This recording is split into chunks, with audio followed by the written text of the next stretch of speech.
নমস্কার। অনুভূতির আকাশে আপনাদেরকে স্বাগত। আজ যে গল্পটি শুনবেন সেটি একটি রহস্যময় ঘটনার ওপর ভিত্তি করে তৈরি। সত্যি নাকি কল্পনা সিদ্ধান্ত আপনার। তবে সাবধান, এই গল্পটি রাতের অন্ধকারে শুনলে চারপাশে একবার তাকিয়ে নেবেন। পশ্চিমবঙ্গে একটি ছোট্ট গ্রামে বাস করত সুমিত। গ্রামের পাশে ছিল একটি ঘন জঙ্গল। সেই জঙ্গলের মাঝখানে শত বছরের পুরানো একটি পরিত্যক্ত মসজিদ। লোকজন বলতো সূর্য ডুবে যাওয়ার পর সেখানে অদ্ভুত শব্দ শোনা যায়। কেউ কেউ দাবি করত ওখানে জিনের বাস। কিন্তু সুমিত এইসব বিশ্বাস করত না। এক রাতে বন্ধুদের চ্যালেঞ্জ নিয়ে সে একাই মসজিদে গেল। ঘড়িতে তখন রাত 12টা।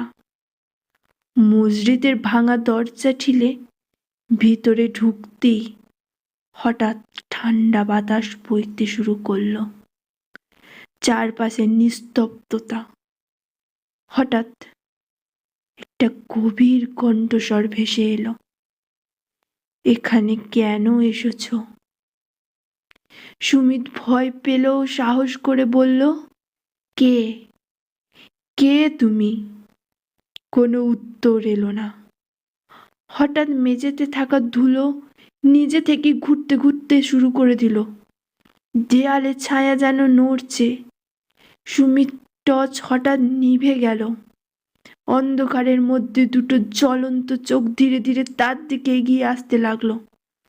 তারপর সেই কণ্ঠস্বরে আবার বলল, অনেক বছর ধরে আমি এখানে বন্দি। সুমিত কাঁপতে কাঁপতে পিছিয়ে যেতে লাগলো।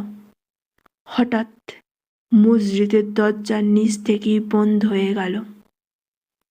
চারপাশে শুধু অদ্ভুত পিস পিস শব্দ।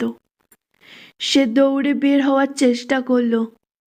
ঠিক তখনই তার হাতে থাকা মোবাইল স্ক্রিনে একটি অজানা লেখা ভেসে উঠল, ফিরে যাও, না হলে তুমি এখানেই থেকে যাবে। সুমিত প্রাণপণে দরজার দিকে ছুটল। একটি প্রবল ঝড়ের মতো শব্দ এলো। তারপর সবকিছু শান্ত। পরের দিন সকালে গ্রামের মানুষ মসজিদের বাইরে অচেতন অবস্থায় সুমিতকে খুঁজে পেল। জ্ঞান ফেরার পর সে শুধু একটাই কথা বলছিল, ওখানে কেউ আছে, রাত হলে ওদেরকে জাগিও না। তারপর থেকে সে আর কোনোদিন সেই জঙ্গলের দিকে যায়নি। আজও গ্রামের মানুষ সূর্য ডোবার পর সেই মসজিদের কাছ দিয়ে হাঁটে না, কারণ রাতে গভীর হলে নাকি এখনো ভেসে আছে সেই কণ্ঠস্বর, এখানে কেন এসেছ? এই গল্পটি সম্পূর্ণ কাল্পনিক এবং শুধুমাত্র বিনোদনের উদ্দেশ্যে তৈরি।